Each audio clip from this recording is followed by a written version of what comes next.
제가 오늘 전해드릴 내용은 제가 청소년 상담심리 전공에 있기 때문에 제가 공부했던 내용들을 그냥 알려드리는 차원에서 정보를 나누도록 그렇게 하겠습니다.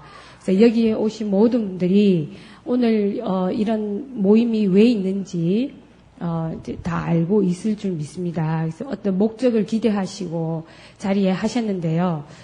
제가 알고 있는 정보가 다가 아니기 때문에 제가 경험했던 내용들을 중심으로 해서 소개를 해드리도록 그렇게 하겠습니다.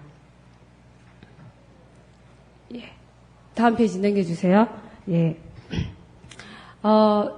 오늘은 청소년에 대한 이해를 이제 듣고 싶다 이렇게 말씀하셨는데요. 여기 지금 이제 어른들께서는 청소년 시기를 지나셨지요. 그 다음에 또 보니까 청소년들도 자리에 함께 하고 있습니다. 그래서 이런 오후 예배 시간에 청소년들이 이 자리에 함께 하고 있다는 거, 금방 읽었던 그 본문에서 얘기했던 복 있는 자가 아닌가 이런 생각이 들어집니다. 그래서 왜 시편 1편에서 6편의 말씀을 오늘 본문의 말씀으로 제가 제안을 했는지는 마지막에 좀 말씀을 드리도록 그렇게 하겠습니다. 그래서 저도 청소년 시기를 지났던 사람입니다. 그래서 어머니들, 아버님들도 다 청소년 시기를 지났습니다.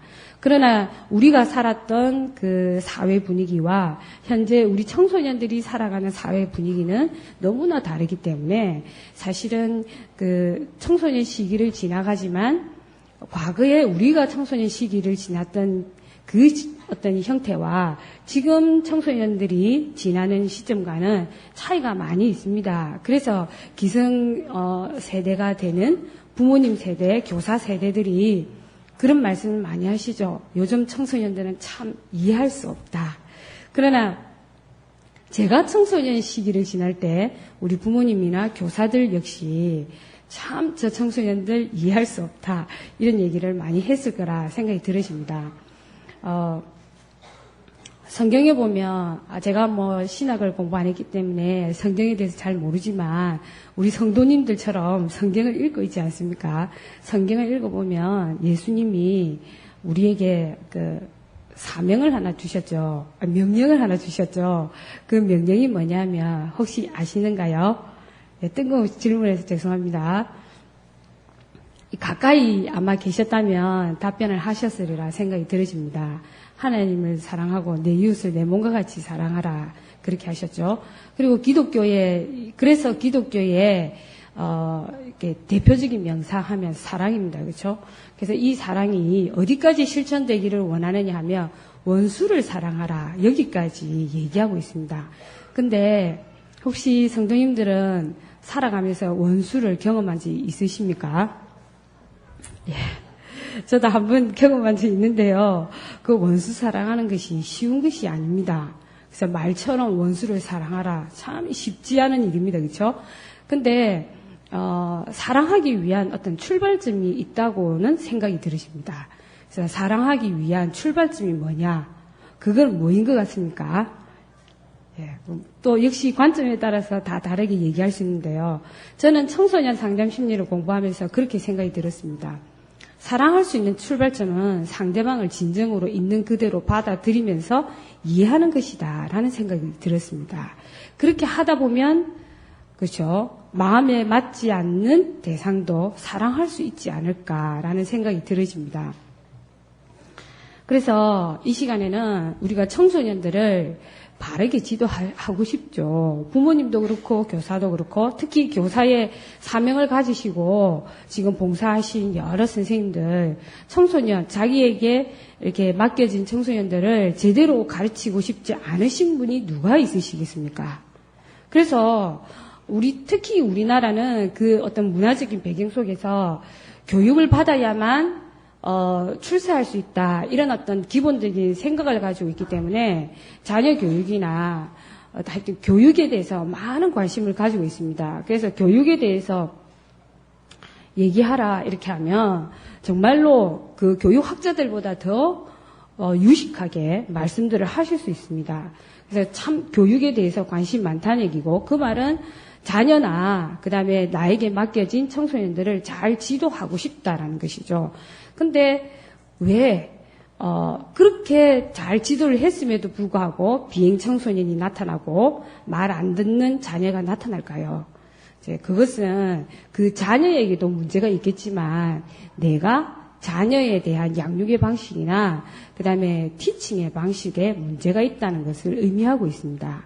그래서 제가 문제야, 제가 교육 잘 안 나오고 공부도 열심히 안 하고 기타 등등 뭐 인터넷 게임만 하고 이런 문제를 보이면 그 아이가 문제다라고 생각할 수 있는데 그 아이가 문제가 아니라 나에게도 문제가 있지 않는가를 점검을 해보시면 참 좋을 것 같습니다. 그래서 그 점검의 어떤 출발점으로서 청소년을 좀 더 이해를 하자는 것이죠. 그래서 일반적으로 얘기를 하자면 청소년기에 발달 과업이 있습니다. 그래서 여기서 발달 과업이라고 하면 좀 너무 학문적인 얘기 같긴 하지만 쉽게 이렇게 생각하시면 됩니다. 사람으로 살아가면서 당연히 해야 할 어떤 숙제라는 것이 있는데요. 그것을 발달 과업이라 이렇게 얘기할 수 있습니다. 자, 그러면 이게 연령에 따라서 숙제가 있습니다. 예를 들면 1살짜리 아이가 건강한 사람이라는 증거가 있어야 되거든요. 그 증거가 뭐가 될 수 있을까요? 예, 역시 아무도 대답 안 하시네요. 예, 제가 이제 답변에 대한 기대를 이제 버리고 계속 얘기하겠습니다. 네. 1세대 나이에 발달 과업이라고 한다면, 예, 머릿속에 떠올려지시죠? 서서 걸어야 됩니다. 그래서 인간을 가리켜 직립동물이다. 이렇게 얘기를 하는데, 아이가 태어나서부터 서서 걷는 거 아니죠, 그쵸? 누워있다가, 뒤집다가, 기다가, 그 다음에 앉아있다가 서서 걷게 됩니다. 그래서 만약에 1세대 나이가 서서 걷지 못한다면 발달 과업을 하지 못했다라고 얘기를 하고 그것을 뭐라고 얘기하냐면 발달 장애다라고 얘기합니다. 그렇게 되면 굉장히 심각하다라고 얘기하겠죠. 그래서 사람으로서 제대로 살아가는데 많은 어떤 역기능적인 결과들을 많이 초래하고 있기 때문에 1세대 아이의 발달 과업은 서서 걷는 것인데 그것을 못한다면 우리는 크게 문제다라고 합니다. 그러면 3세대 아이에게 또 역시 발달 과업이 있습니다. 사람으로 살아가는 데 있어서 아주 중요한 숙제죠. 그것은 뭘까요? 예. 마음속으로 답을 하시는 걸 들었습니다. 네, 그것은 언어 발달입니다. 그래서 말을 해야 됩니다, 말을. 근데 말을 혼자 말하면 안 되고 의사소통을 해야 됩니다. 그래서 처음에 말을 배울 때는 어떻게 말을 배우죠? 그냥 처음에는 단어로 얘기를 하다가 물 주세요라고 표현 안 하고 뭐라고 얘기합니까? 물 이렇게 얘기를 하죠. 심지어 가정적인 언어로 얘기를 하자면 이렇게 얘기를 합니다. 그렇게 하다가 나중에는 물 주세요라고 얘기를 하게 되고 또 이 말하는 것이 일방적으로 밥 주세요, 물 주세요, TV 보여주세요가 아니라 상대방의 생각을 읽고 상대방의 감정을 읽으면서 대화를 하게 됩니다. 이게 이제 언어 발달이 일어났다는 증거입니다. 상대방의 얘기를 듣고 상대방의 질문을 이해해서 답변하고 이런 의사소통이 일어나지 않으면 그건 곤란합니다. 근데 이제 어른들 중에서도 그게 잘 안 되는 경우가 있어요. 그런 경우에는 자신을 쳐서 열심히 연습을 하셔야 됩니다. 의사소통의 문제는 3세 때 이루어져야 됩니다. 그렇게 자라다가 학년기가 되면 이제 최초의 초등학교에 입학을 하게 되면 이때 부과된 발달 과업은 무엇일까요? 특히 이제 청소년 점점 가까워 오고 있죠. 예, 이 시기 때는 인지적인 발달과 사회적인 발달을 해야 됩니다. 그래서 인지적 발달이라는 것은 뭐냐면 공부해서 지식을 습득해야 된다는 뜻입니다. 근데 이제 우리가 공부를 열심히 잘해가지고 훌륭한 사람이 되라. 자꾸 그런 요구를 하니까 공부를 하기 싫어지는 것이지, 실제로는 학교에서 배운 지식을 토대로 해가지고 적어도 초, 중, 고등학교, 대학교까지 이제 포함시키면 더 좋죠, 그렇죠? 학교에서 배운 지식을 토대로 사실은 사회에 나가서 일하며 살아야 됩니다. 저는 사회에 나와서 일하며 살지 않을 건데요라고 하시는 분이 혹시 계십니까? 네, 우리 청소년들에게서 가끔 그런 꿈을 꾸는 학생들을 만나볼 수 있습니다. 그거에 대해서 제가 잠시 얘기하고 넘어가겠는데요. 인간의 정신세계를 연구했던 프로이드라는 사람이 있습니다. 이 프로이드라는 사람은 정신이 건강한 사람을 좀 정의를 내렸습니다. 어떤 정의를 내렸냐면 정신이 건강한 사람은 열심히 사랑하고 열심히 일하는 사람이다라고 얘기를 했습니다. 그래서 여기서 열심히 사랑한다는 것은 남녀 간의 사랑을 얘기하는 건 아니죠. 그렇죠? 하나님과의 사랑, 이웃과의 사랑, 부모 자녀 간의 사랑, 친구 간의 우정, 불쌍한 사람에 대한 사랑 전부 다 포함됩니다. 그렇죠? 근데 사랑하는 데 있어서만 우리는 열정적인데 일을 하는 데 있어서는 그다지 열정적이지 않은 것 같지만 정신이 건강한 사람은 열심히 일하는 사람이다라고 얘기합니다. 예. 그 심지어 하나님은 요즘 제가 제자 훈련을 받고 있습니다. 지난주에 종강을 했습니다. 아주 은혜로운 제자 훈련을 저희 교회에서 받았는데요. 하나님은 사랑 그 자체다라는 걸 배웠습니다. 뭐 다 알고 계시죠, 그렇죠? 사랑의 하나님. 하나님은 사랑 그 자체인데 성경 말씀을 쭉 읽으면 말이죠. 하나님께서 이런 말씀을 하셨습니다. 게으른 자는 어찌하랬습니까? 먹지도 말라 했습니다. 안 먹으면 어떻게 되지요? 우리는 죽습니다. 그 말은 게으른 자는 죽으란 뜻입니다. 이건 제 나름대로의 해석입니다. 그렇다면 사랑의 하나님이 자기 자녀에게 말씀을 통해서 게으른 자는 죽으라 이 뜻입니다. 그 말을 역으로 바꿔보십시오. 열심히 일하며 살아란 뜻입니다. 그러니까 이제 이 사회에 나가서 사회인으로 살기 위해서는 일해야 되는데 일을 하기 위한 기본적인 지식을 사실은 습득을 해야 된다는 것이죠. 그 습득해야 되는 기술이 학교에서 배우는 지식이라 이 뜻입니다.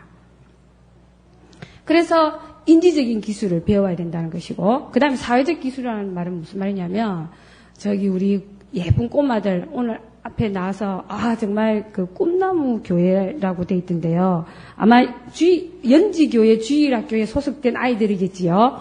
야, 정말 꿈나무들이었습니다. 그래서 참 저도 주일학교 교사인데요.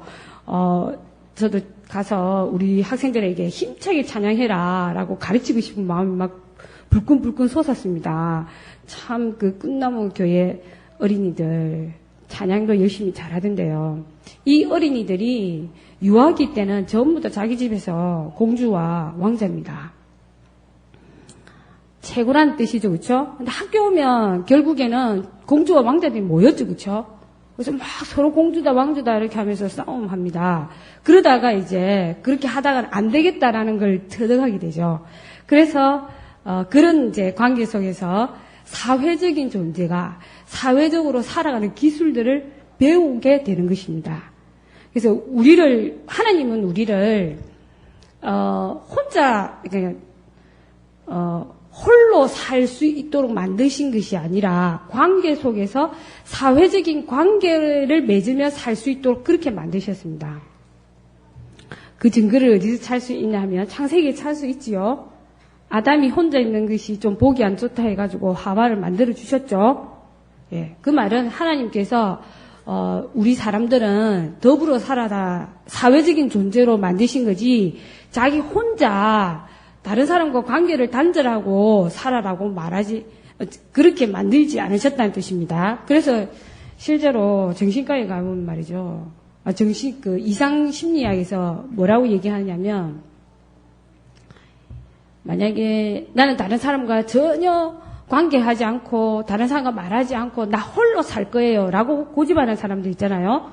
이런 사람들을 병에 걸렸다라고 얘기합니다. 혹시 무슨 병인지 아시는가요?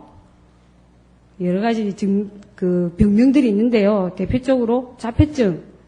난 다른 사람, 만나기 싫어요. 피하는 거, 대인기피증. 이런 것들을 증상이라 얘기합니다. 그러니까 사회적인 존재가 사회적인 존재로 살지 않는 이 자체가 문제가 있다는 뜻입니다. 그러니까 사회적인 기술을 배워야 되는 거예요. 이제 지금 청소년들, 학교 폭력, 집단 괴롭힘 굉장히 시끄럽죠, 그렇죠? 그것은 우리 학생들이 공부에만 집중하다가 사회적인 기술을 제대로 배우지 못한 맥락입니다. 그래서 하여튼 이제 초등학교 시기를 지나면서 발달과학은 인지적인 기술과 그다음에 사회적인 기술을 습득해야 됩니다. 드디어 이제 왔는데요. 청소년기 발달과학은 화면에 나와 있죠. 나는 누구인가? 나는 무엇을 하며 살 것인가에 대한 답을 찾아야 됩니다. 그래서 이것을 이제 뭐라고 얘기하냐면 자아 정체감을 형성하는 것이다. 이렇게 얘기하거든요. 그러면 나는 누구인가? 그럼 저는 박성민인데요. 이 말이 아니지요. 나는 누구인가 했을 때 내가 좋아하는 것은 무엇이며 내가 싫어하는 것은 무엇이고 내가 잘하는 것은 무엇이고 내 마음에 소중하게 여기는 것들은 무엇인가를 객관적으로 알 필요가 있다는 얘기입니다. 근데 제가 답변도 안 하시는 여러분에게 질문 한 가지 더 하겠습니다. 예. 자기에 대한 전문가가 누굽니까? 예. 지금 여러분이 답변을 하셨습니다. 자기 자신입니다. 물론 하나님께서 나에 대해서 가장 잘 알고 계시죠. 그런 나에 대해서 가장 잘 알고 있는 사람은 부모님도 아니고 교사 선생님도 아니고 바로 청소년 나 자신입니다. 근데 청소년이 뭐라 얘기합니까? 내 마음 나도 몰라요. 이렇게 얘기하거든요. 그러니까 청소년 시기에 나는 누구인가를 그런 질문을 계속 반문하면서 자기를 이해해야 돼요. 그것도 객관적이고 구체적으로 이해할 필요가 있다는 얘기입니다. 이제 이 객관적이고 구체적으로 이해했을 때 바로 자아 정체감이 형성되었다라고 얘기하고 자기가 어떤 사람인가를 구체적으로 제대로 알아야만이 내가 앞으로 어떤 일을 하며 살 것인가와 관련된 진로 정체감을 형성하게 되는 것입니다. 만약에 이것이 고등학교 졸업할 때까지 자아 정체감이나 진로 정체감이 형성되지 않으면 그 사람은 어떤 사람이냐면 이제 에릭슨이라는 사람이 그렇게 얘기하는데요. 혼미한 상태에 있는 사람이다. 이렇게 얘기합니다. 지 정체가 누군지도 모른다는 뜻입니다. 심각한 거죠, 그렇죠? 내가 누군지도 몰라요. 이거 얼마나 심각한 것입니까?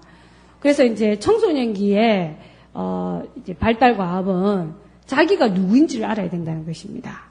근데 이제 이건 일반적인 것이고 기독교 안에 있는 예수님 안에 있는 청소년은 자기가 누구인지를 알아야 되겠습니까?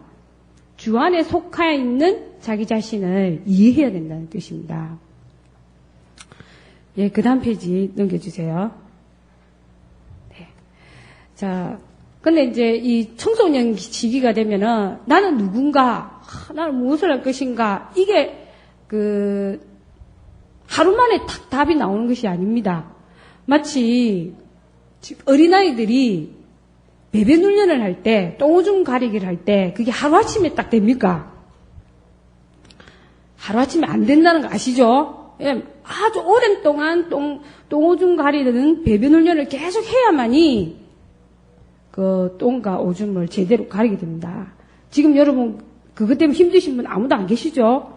그것이 지금 아무 문제가 안 됩니다. 이미 1년 6개월, 생후 1년 6개월 때 그 과제를 해결했기 때문에.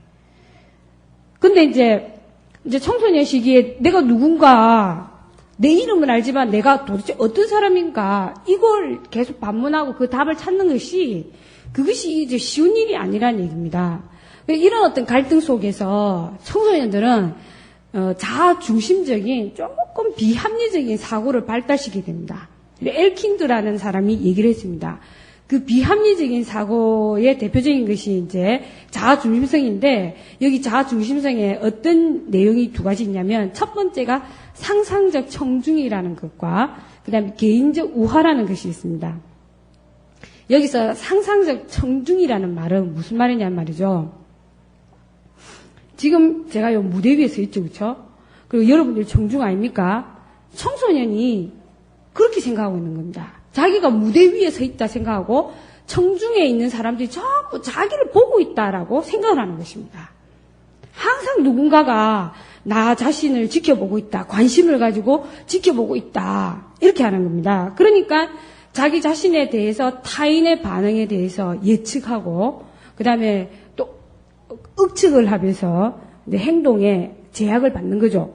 그 예를 들면 우리 학생들이 왜 책가방을 들고 학교 버스 정류장에 서 있다고 합시다. 그러면 사실은 그 학생 쳐다보는 사람들 없죠? 누가 그 청소년 쳐다보겠습니까? 독특한, 아주 잘생겼거나, 독특하거나 하지 안 쳐다보는데, 모든 사람이 자기를 쳐다보고 있다 생각하는 겁니다. 그러면 어떻게 됩니까? 나중에 요 무대 위에 한번 올라와 보시겠습니까? 행동이 부자연스럽거든요. 저도 조금 긴장하고 있습니다. 행동이 부자연스럽습니다. 이거 집에서 하는 행동처럼 편안한 행동을 이 무대 위에서는 할 수가 없는 겁니다. 근데 청소년들은 24시간 자기가 눈 뜨고 있는 시간은 그렇게 느끼고 있다는 것입니다. 모든 사람이 자기를 지금 주시하고 있다. 그러니까 얼마나 이 행동이 부자연스럽고 그것 때문에 저 사람이 나를 이상하게 생각하는 거 아니야? 이렇게 오해하면서 부끄러움을 타기도 하고 숨어버리기도 하고. 그래서 청소년들 보면 초등학교까지는 되게 명랑하게 얘기했던 아이들이 어느 순간부터 말이 없어지고 어른을 슬슬 피하고 그 다음에 뭐 질문을 해도 답도 잘 안 하고 그 다음에 수줍음을 탈라하고 이런 경향들이 바로 상상적 청중이라는 이런 사고 때문에 나타나는 것이다. 이렇게 얘기를 합니다. 그 다음에 이제 두 번째가 뭐냐면 개인적 우화라는 것인데요. 이것은 자기의 어떤 사고나 감정이 나는 다른 사람과 너무나 다른 독특한 뭔가를 가졌다라고 보는 겁니다. 마치 그 우화에 나오는 주인공 의식을 가지고 있다는 뜻입니다. 사실은 그거 망고 쓸데없는 생각이죠. 근데도 불구하고 자기를 내 생각과 내 감정은 뭔가 독특해. 그래서 청소년들이 하는 그 머리 스타일이 아니십니까? 다 독특하다고 생각하거든요. 뭐 하나면 다 똑같거든요. 청소년들이요. 근데 그걸 잘 몰라요. 자기만이 독특하다 이렇게 생각을 하고 그것을 고집하려고 하는 그런 과장된 생각을 많이 합니다. 근데 이제 이렇게 상상적 청중과 개인적 우화라는 사고를 발전시키고 그걸 이해하지 못하는 부모나 교사 입장에서 보면 그거 얼마나 답답하겠습니까? 그러니까 그 답답함 때문에 때로는 타이르기도 하고 질타를 하기도 하고 그 계속 진행되니까 그 좀 짜증도 나고 해서 야단도 많이 치고 하는 형태로 나타나는 것입니다. 그러면 이제 결국 어떻게 되겠습니까? 부모와 교사와 청소년 간의 거리가 오히려 멀어지게 되는 거죠. 근데 한편 이 친구들은 이 또래들은 말이죠. 지도 상상적 청중과 개인적 우화 생각을 하고 있거든요. 그러니까 이 A라는 청소년과 B라는 청소년이 통하는 겁니다. 그러니까 이 부모님과 교사와 이 통하지 않는 부분이 너하고는 통하구나 해서 또래 관계가 딱 형성되는 것입니다. 그래서 청소년기의 또래 문화는 목적이 있습니다. 과거에 그 초등학교 때 그 아이들이 모여서 또래 관계를 형성하는 것은 단지 놀이를 위해서 모이거든요. 그래서 니 내하고 같이 놀자 이러면 기분 좋게 생각하고 기분 좀 틀리면 어떻게 얘기합니까? 이제 니하고 안 놀아 이렇게 얘기하잖아요. 그게 굉장히 무서운 말 아닙니까? 그러나 청소년 시기가 되면 그런 유희의 목적이 아니라 이 사고적으로 통한다 이거죠. 부모와 통하지 않았던 맥락이 통하니까 자기들끼리 쑥덕쑥덕 계속 얘기하고 부모하고는 대화가 안 돼. 친구와의 이런 것이 아주 잘 통해 이렇게 얘기하는 겁니다. 저희 집안에도 청소년이 한 명 있습니다. 여자 청소년이 한 명 있는데요. 네. 지금은 이제 중학교 3학년입니다만 중학교 1학년 때 이런 상상적 청중과 개인적 우화를 상당히 보였습니다. 그래서 이제 저와의 대화 속에 이런 사례가 있었습니다. 제가 이제 청소년 중에서도 진로 상담을 전공을 했거든요. 진로 상담으로 박사학위를 받았습니다. 그러면 뭐 석사도 아니고 진로 상담으로 박사학위를 받았으면 진로 상담은 잘해주겠죠, 그렇죠? 못하더라도 기본은 알고 있지 않겠습니까? 근데 하루는 이렇게 얘기하는 겁니다. 제가 앞으로 어떤 직업을 가지면 좋겠어요. 질문하는 겁니다. 그래서 아까 나는 무엇을 할 것인가 고민하고 있으니까 마음에 기특해서 제가 뭐랬냐면 지금 중학교 1학년이니까 그냥 직업의 세계를 탐색만 하지 직업을 결정은 하지 마라 이렇게 얘기를 했거든요. 그랬더니 믿을 수 없어요. 친구들은 이미 직업을 선택하려 했어요.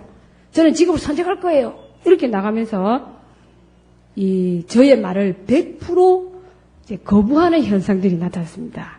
제가 엄마였습니다. 100% 거절당했습니다. 그래서 이제 그때 기분이 굉장히 묘했습니다.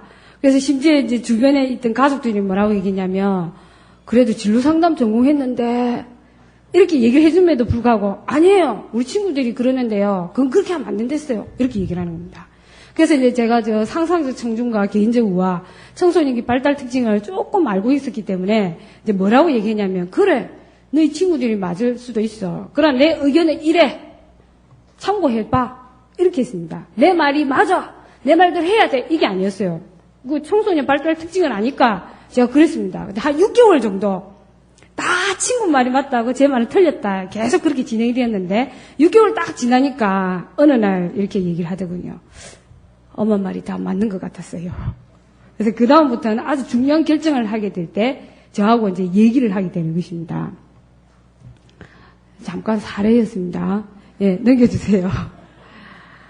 그 다음에 이제 이렇게 심리적으로, 사고적으로 복잡한 우리 청소년들이 환경적인 영향에 의해서 경험하는 문제들이 굉장히 많이 있습니다. 그 문제를 얘기를 하자면 사실은 오늘 뭐 24시간을 얘기해도 부족할 정도의 청소년 문제가 심각합니다. 청소년 문제가 얼마나 심각하냐면 사회적으로 이슈가 될 정도로 심각합니다. 갑자기 생각이 안 나는데요. 법무부에서 만드는 자료집이 있습니다. 무슨 백선대 죄송합니다. 생각이 안 나는데요. 그 범죄 연령대를 조사를 한 적이 있어요. 1990년대는 범죄 연령대가 20, 30대가 대부분이었습니다. 2000년대 딱 들어오면서 거의 90%가 10대가 범죄를 하고 있는 것입니다. 그러니까 이 청소년의 문제가 사회적인 이제 범죄와도 연결된 그런 문제로 두각되고 있는 것입니다.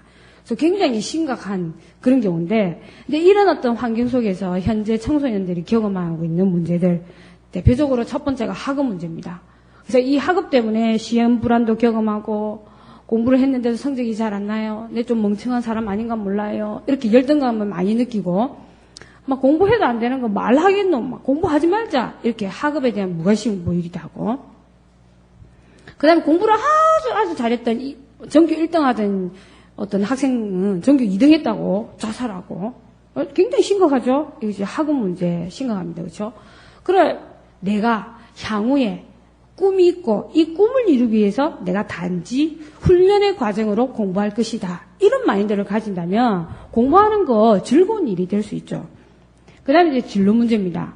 어떤 형태로든 우리나라에서는, 이제, 중학교에서 고등학교, 고등학교에서 대학교, 이렇게 이제 진학을 해야 되는 그런 맥락에서, 어느 학과를 선택할까, 나의 적성은 뭘까, 이런 고민들이 계속 되어집니다. 예, 그 다음 넘겨주세요. 예. 그 다음에 이제 대인관계 문제. 이것은 초등학교 때 사회적 기술을 제대로 습득을 못해가지고 계속 연계되어서 나타납니다. 그래서 친구와의 갈등. 엄마가 혹시 야단치면 말이죠. 청소년들이 밥 한 끼 먹으면서 딱 관계를 풀 수 있습니다. 근데 친구와 이 갈등이 생겼다 하면 밥도 못 먹고 잠도 못 자고 공부도 안 하고 이렇게 합니다. 그러니까 이 시기는 또래와의 관계가 아주 밀접하게 연결되어 있기 때문에 친구와의 갈등은 곧 그의 불행입니다. 그렇게 받아들인다는 거죠. 그 다음에 이제 또 불량한 친구들도 많이 있죠. 그렇죠? 학교 밖에서 돈을 빼앗기도 하고 또 허약하게 보이는 아이들은 일부러 계속적으로 지속적으로 공격하면서 갈취하고 얼마나 괴롭겠습니까? 그렇게 해서 자살한 그 불쌍한 청소년들 참 많이 있습니다. 그 다음에 집단 따돌림. 집단 따돌림은 정말 심각해요. 그래서 이 집단 따돌림은 사실은 이지메 현상에서 이렇게 마치 유행처럼 넘어온 것인데, 이지메는 일본에서 일본 사람들이 우리 한국인을 대상으로 따돌림 시킨 거예요. 그건 좀 납득이 되죠. 민족이 다르니까 집단적으로 따돌릴 수 있다 이렇게 하지만, 그것을 그대로 우리 학교 현장에서는 어떻게 적용을 하느냐면 그냥 마음에 안 드는 친구를 집단적으로 따돌리는 겁니다. 그래서 물론 과거에도 소외당하는 친구들은 있었습니다. 좀 성격적으로 소외를 당한다거나 아니면 진짜 머리를 안 감고 이를 안 닦아서 냄새가 나서 따돌리면 당한다거나 그런 경우는 있었는데, 최근에는 그것이 아니라 한 명이 전체로부터 따돌림을 당한다는 뜻입니다. 그래서 그 이유를 물어봤어요. 여러 가지 이유가 있는데요. 가장 제가 깜짝 놀랐던 이유가 뭔 줄 아십니까? 그냥이었습니다. 그냥 따돌린다는 얘기입니다. 과거에는 뭐 뚱뚱하거나 못났거나 뭐 이러면 따돌림 당하는 것인데 요즘은 그런 것도 아니라는 얘기입니다. 예뻐도 따돌림 당하고 키 크도 따돌림 당하고 공부 잘해도 따돌림 당하고 성격이 안 좋아도 따돌림 당하고 그건 이유가 있지요. 그냥 따돌린다는 것이죠. 그러니까 이 학업과 관련된 이 스트레스, 그 다음에 심리적인 스트레스, 부모와의 관계가 원만치 않은 이런 스트레스가 다른 대상, 자기보다 좀 접근하기 쉬운 대상, 하풀이 대상으로 연결되고 있다는 뜻입니다. 이건 결국 심리적으로 건강하지 않은 그런 상태다라고 얘기할 수 있는 것입니다. 그러면 결과적으로 집단 따돌림 당하고 학교 폭력 당하는 이런 아이들이 제2차 피해자가 되면서 제2차 문제가 발생되는 것입니다. 아, 우리 집안에는 그런 일이 없는데 라고 생각하시면 안 됩니다. 우리는 같은 공간에서 살면서 어떤 부분에서 그런 사건이 일어나거든요. 그런 사건을 보시면 기도해 주시기 바랍니다. 우리하고는 관계없지라고 생각하지만 결국 그것이 돌아와서 나를 공격할 수 있다는 뜻입니다. 그 다음에 뭐 대인관계 문제에서 교사나 형제나 부모와의 관계 안 좋은 건 당연한 것이죠. 그래서 일단 이런 문제들이 있다는 거. 그 다음에 이제 행동 습관과 관련된 문제인데요. 가장 심각한 것이 컴퓨터 중독입니다. 예. 인터넷을 하지 않으면 안 되는 그런 경우. 그래서 제가 볼 때는 자 계산을 잘 하시기 바랍니다. 1994년입니다. 1994년에 2세부터 20세에 해당이 되는 세대. 여기 계시죠, 그렇죠? 1994년을 기점으로 2세부터 24세에 해당이 되는 분들을 가리켜 뭐라고 얘기를 하냐면 N세대다 이렇게 그랬습니다. 그 N세대라는 말은 컴퓨터 기능, 그 다음 인터넷 기능을 따로 배우지 않고 그냥 자연스럽게 습득하는 세대가 이 세대입니다. 이 세대가 컴퓨터 기능을, 인터넷 기능을 아주 자유롭게 사용하지만 사실은 중독에 가까운 그런 어떤 삶의 형태를 가지고 있다는 뜻입니다. 그래서 참 안타깝게도 우리 청소년들이 지금 이 행동 습관과 관련된 이런 문제가 아주 심각하게 놓여 있다는 뜻입니다. 자, 넘어가겠습니다. 네. 그래서 이제 여러 가지 이제 문제들이 많이 있는데요. 사실은 그 개별적인 문제에 따라서 접근을 해 들어가야 됩니다. 여기서는 결국 제가 일반적인 얘기를 할 수밖에 없는데요. 만약에 앞에 문제를 보이는 청소년을 발견을 하시면 이렇게 전문적으로 그 도움이 될 수 있는 기관으로 연결을 하십시오. 그 대표적인 기관 딱 한 가지만 얘기하겠습니다. 많이 있는데요. 부산광역시에 청소년 상담 지원센터가 있습니다. 여기에는 무료로 상담을 받을 수 있습니다. 예, 진로 문제, 학업 문제 막 통틀어서 전화하셔가지고 상담을 받을 수 있거든요. 아주 심각한 그런 경우에는 동반자 상담자가 와가지고 집으로 오거나 학교로 오거나 학생을 찾아옵니다. 그래서 상담을 해줘요. 그래서 그런 어떤 기관들이 있으니까 이런 전문 기관들을 많이 활용을 하시기 바랍니다. 그 다음에 이제 제가 이제 쭉 일반적으로 청소년기 발달적인 특징을 얘기하면서 이렇게 이제 그냥 단지 이해를 돕는 측면으로 말씀을 드렸고요. 그러면 이런 청소년들에게 도움이 되는 지도 방안이 있다면 뭐가 있을까? 잠시 소개를 하겠습니다. 지금 이제 제가 한 뭐 4가지로 제시를 하고 있는데요. 이 4가지는 청소년들에게 그렇게 제공하면 참 도움이 됩니다. 근데 청소년뿐만이 아니라 그냥 타인에게 이렇게 제시를 하셔도 도움이 되는 그런 내용입니다. 그래서 첫 번째는 이제 심리 사회적인 조력을 해주면 좋겠다라는 것입니다. 그래서 여기 심리 사회적 조력이 뭐야 하면 굉장히 조금 어렵게 생각되는데요.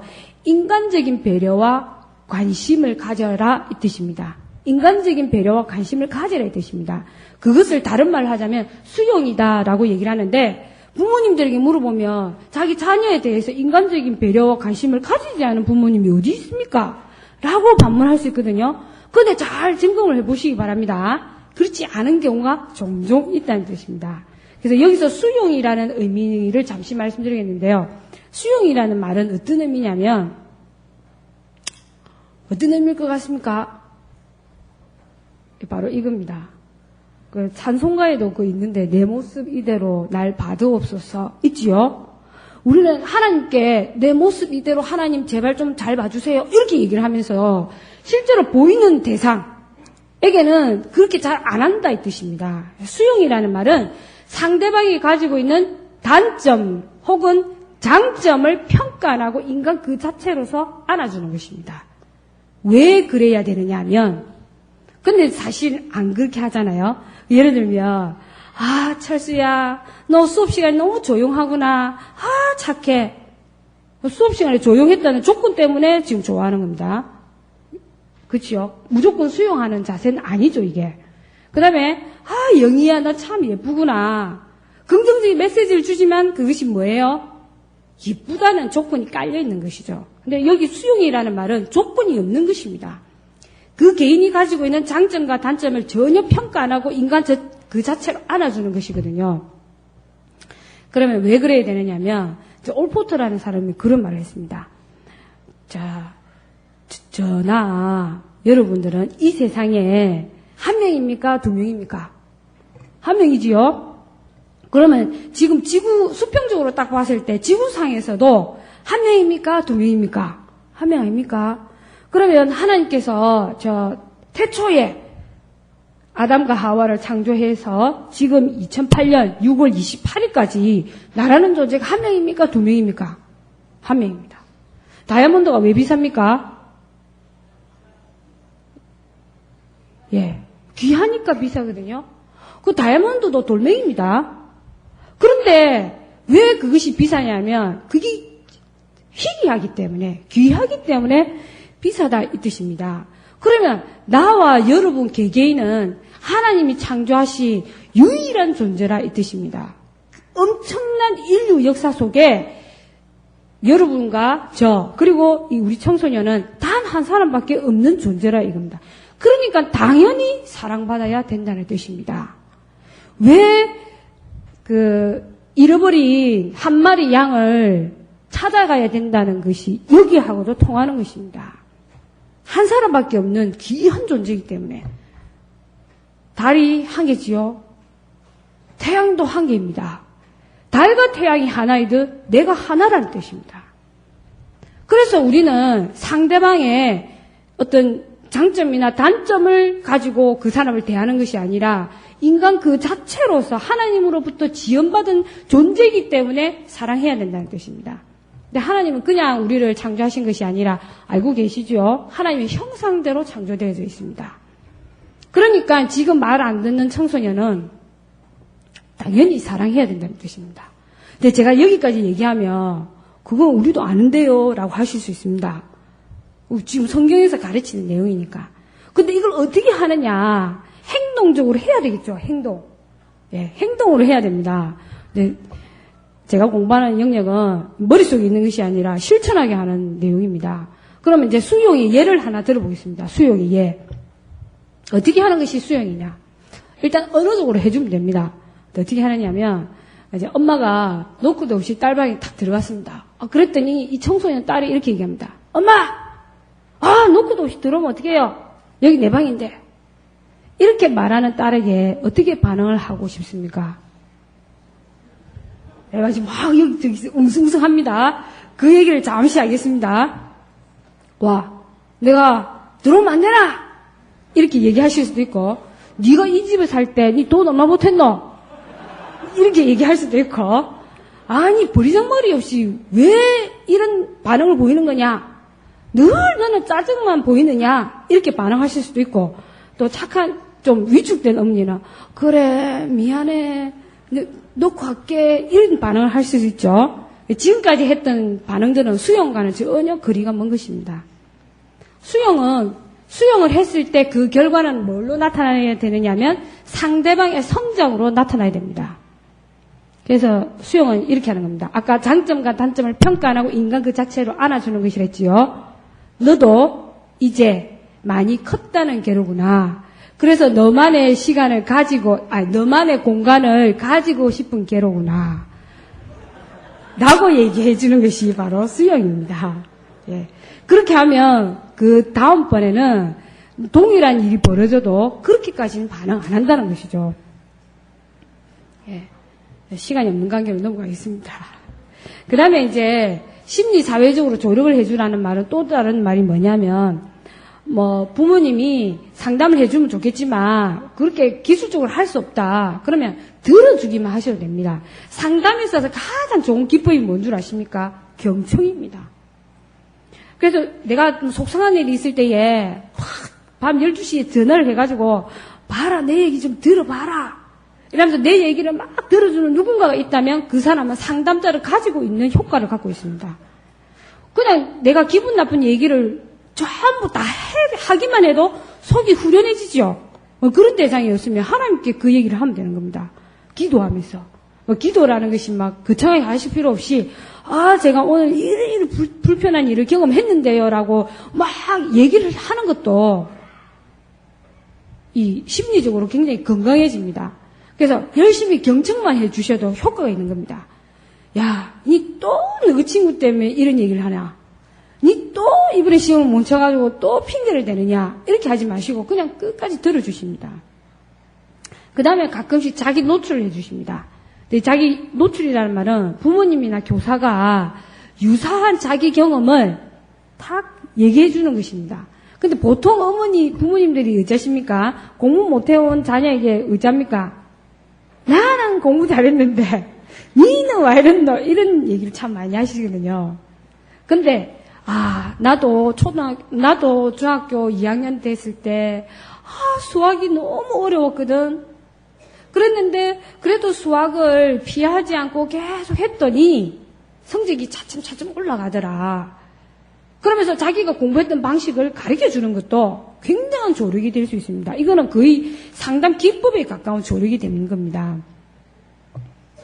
예. 그 다음에 이제 경력개발 기능인데, 요거는 빨리 넘어가겠습니다. 이것은 부모님의 또 교사의 자기 어떤 진로 경력을 토대로 해서 적절하게 진로 문제를 알려주는 것입니다. 그래서 청소년들이 또래와 늘 상호작용을 하는데요. 유독 이 문제만은 부모와 상의를 하려고 합니다. 그 문제가 뭐냐면 진로 문제입니다. 근데 이때 부모님이 지금 바로 딱 얘기를 하자면 부모님이나 교사의 마인드에 직업의 세계는 산업사회에 익숙한 직업만이 들어가 있습니다. 근데 지금 청소년들은 지식기반 사회에 살아가거든요. 산업사회 때 유망하였던 직업이 지식기반 사회에서는 의미 없는 사양하는 직업으로 갈 수도 있어요.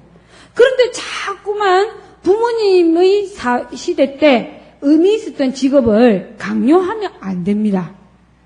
그래서 관심을 표현하는 그 직업에 대해서 직업 정보를 탐색하고 이 직업인이 되기 위해서 어떤 교육과 훈련이 필요한가 그런 것들을 이렇게 나누는 것이 아주 좋습니다.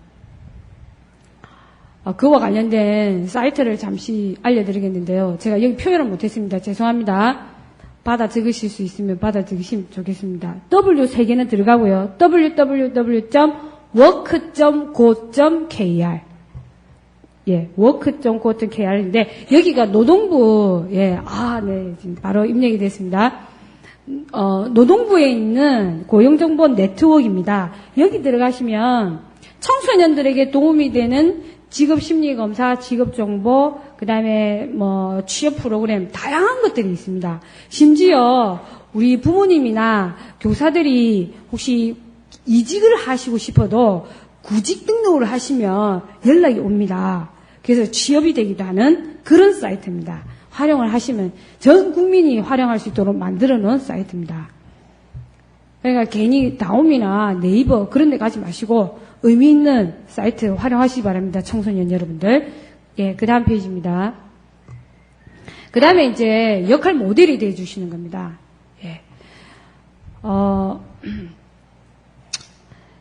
만약에 어떤 아이가 저는 엄마처럼 되고 싶어요. 내지는 저는 아빠처럼 되고 싶어요. 라고 얘기를 한다면 그것은 부모님이 그 자녀에게 훌륭한 역할 모델이 되어준 것입니다.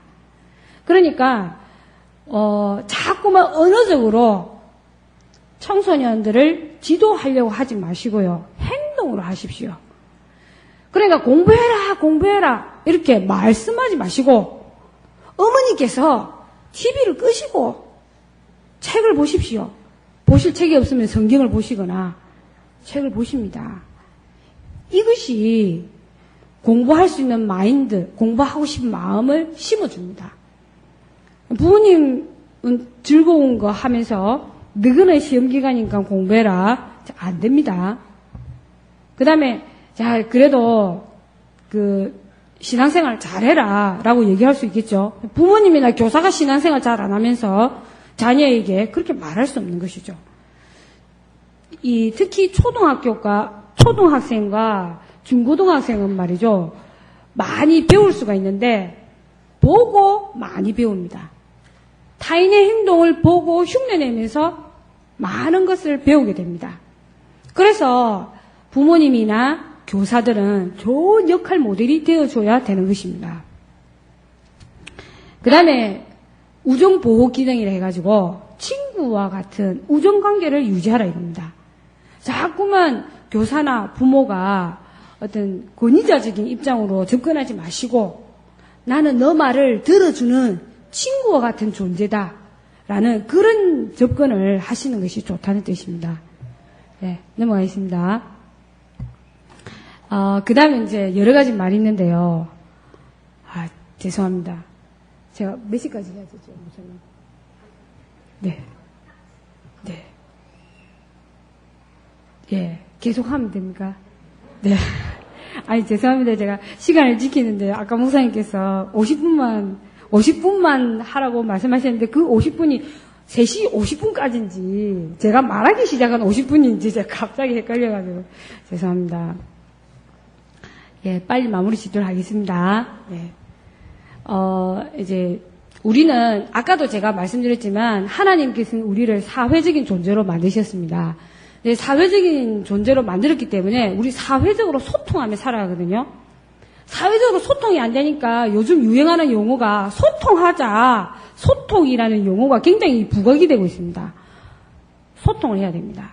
근데 이제 소통을 하는 데 있어서 가장 기본적인 수단이 뭐냐면 바로 언어입니다. 의사소통입니다. 근데 이 의사소통에도 두 가지가 있습니다. 두 가지. 하나는 비언어적인 것과 하나는 언어적인 것입니다. 여기서 근데 이제, 언어적이라는 말은 그 내용이죠, 그렇죠? 비언어적인 것은 뭘 얘기할까요? 뭘 의미할까요? 예, 뭐, 얼굴 표정이나, 뭐, 몸짓이나, 뭐, 자세, 이런 거 알겠습니다. 그쵸? 근데 이제, 보고에 의하면, 특히 우리나라 사람들은 다른 사람과 의사소통을 할 때, 언어적 기술과 비언어적인 기술, 둘 중에 뭘 많이 사용하느냐 확인해 보니까, 언어적 기술을 70% 이상 많이 쓰더라 이렇게 알려지고 있습니다.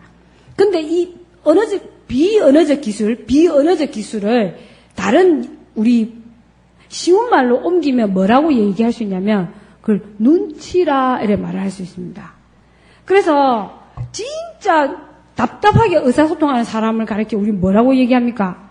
눈치 컵시도 없다. 이게 최고의 비난이지요. 말도 못하고 눈치도 없고 큰일입니다. 그렇죠? 근데 이제 청소년을 볼 때도 청소년들은 말 잘 안 해요.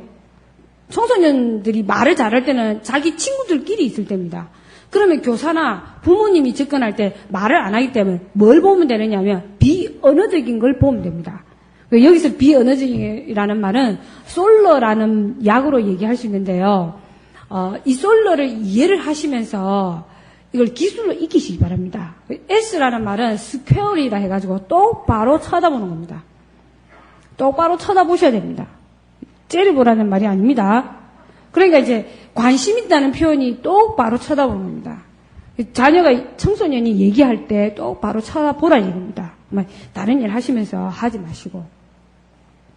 만약에 다른 일 하시면서 자기 자꾸 얘기하면 그걸 청소년들이 뭐라고 얘기하시는 줄 아십니까?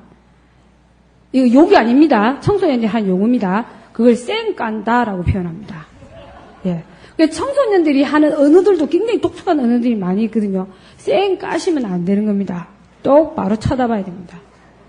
그 다음에 O는 뭐냐면 오픈이라는 말인데 자세를 오픈해라는 뜻입니다.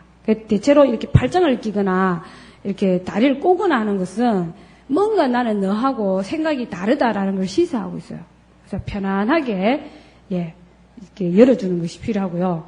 그 다음에 이제 얼굴 표정도 가급적이면 이게 잘 안 되면 얼굴 표정도 청소년 표정과 똑같이 해줍니다. 그러니까 이거는 지금 이렇게 얘기하면 내가 할 수 있겠나 싶은데 드라마를 보시면 이게 참 잘 됩니다. 드라마를 보실 때에 그 감정이입이 딱 되면 그 주인공이 기뻐하면 어떻게 되십니까? 오늘 집에 가서 한번 관찰해 보십시오. 주인공이 기뻐하면 내가 웃고 있습니다. 주인공이 슬프면 내가 슬픈 표정을 하고 있거든요. 이게 바로 오픈한 자세입니다. 그러니까 청소년과 진정으로 내가 좀 통하고 싶다 하면 엄격한 표정으로 이렇게 보지 마시고 청소년이 말할 때에 미간을 찌푸리면 같이 미간을 찌푸려 주시고 코를 실룩거리면 코를 실룩거려 주시고 웃으면 웃는 표정을 해주시고 이것이 바로 오픈한 자세고 둘이 통한다는 뜻입니다. 야, 니 좀 인상을 펴고 얘기해라. 이러면서 그렇게 하면 안 된다 이겁니다. 그 다음에 사실은 이제 이 언어적인 것은 목소리를 타고 나오지 않습니까? 말을 천천히 하면 야, 말 좀 빨리 해라. 이게 아니라 같이 말을 천천히 해주시는 겁니다. 말을 빨리 하면 야, 천천히 말해라가 아니라 같이 말 빨리 해주시는 겁니다. 고음이면 같이 소리를 높이고 그렇게 해주는 것이 공감대를 형성하는 기술 중에 하나라 이거죠. 그 다음에 L인데요. 솔로의 L인데요. L이라는 것은 뭐냐면 lean, 기울다 이 뜻입니다. 몸을 앞으로 조금 기우는 겁니다. 혹시 사랑하는 사람을 이렇게 탁 카페에서 만났다. 몸의 기울기가 어떻게 되어 있습니까? 탁 뒤로 젖히고 누워있는 듯한 자세 아니지요? 이건 뭐 자기도 모르게 몸이 앞으로 딱 기울어져 있습니다. 이 관심의 표현입니다. 혹시 여기 뭐 연애하신 분 계십니까? 연애하시는데 상대방이 저 뒤로 젖혀가지고 딴 데 쳐다보면 니네 좋아하나 확인하지 마시고 헤어지셔야 됩니다. 관심 없다는 뜻입니다. 그거.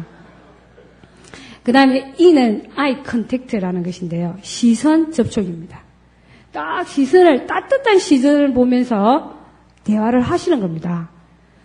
그래서 우리 사랑하는 자녀들 보면 막 절로 따뜻한 시선을 보내잖아요. 그걸 한결같이 해주라 이 뜻입니다.